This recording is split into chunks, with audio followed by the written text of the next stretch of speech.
Good morning, class. Today we discuss about cloud computing and how cloud computing help us, and we discuss what it is and how can we use it in our daily life.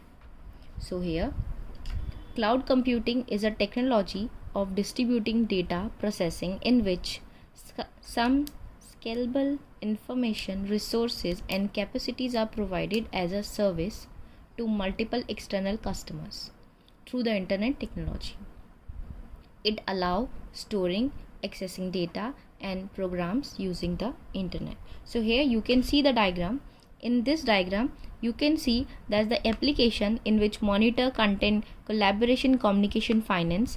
There's a platform, object storage, identification, runtime, queue, database and infrastructure, which is compute, block storage, networks. So these all types of things are available in this cloud computing. So here there is a server which provide storage to laptop, mobile, tablet and desktop. So these all things are easily accessible in this type of computing. So here now we will discuss that how many types of computing, cloud computing are there. So there are broadly two types of computing which one can access. So first is public and second is private. So public computing, it is defined as the public or common cloud service provided to multiple users on a network.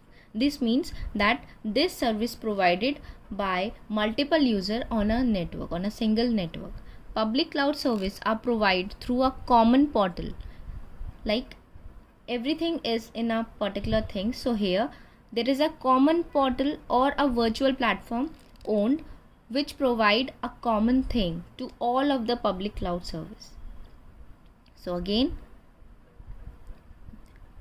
service are provided through a common portal or virtual platform owned and operated by a third party cloud provider. So these all the services are provided by a third party cloud provider.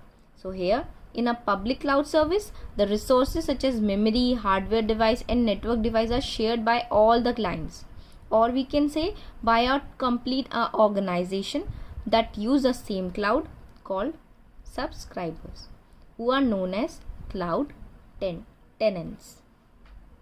Tenants means a complete organization which use all the resources like memory, hardware device and network device and share by the clients, and that particular things which they are using, they also share by their client or the whole organization. So that's we call public cloud. So here are the few examples of public cloud like Google Drive, Microsoft OneDrive, OneNote, iCloud, Amazon Cloud Driver, etc. So you can say all the online storage which we get, so from there that all are in a form of public cloud. Like in Google Drive you get some GBs, some size, so that you can save your data. Same with Microsoft OneDrive, OneNote, iCloud, Amazon Cloud. So next we talk about private cloud. What do you mean by private cloud? So private cloud is a virtual private interface that provided by an individual or owned by one organization. In a private cloud, all the resources such as memory, service are dedicated solely to an organization. This means that in private cloud, the organization purchase one of the cloud services, or we can say it will become a private interface which they provide to an individual or to an organization. If that provide to an organization, then what it do, it share all the resources such as memory, services to that particular organization only, and in that organization after that he give all the access to their employees or to their clients, so that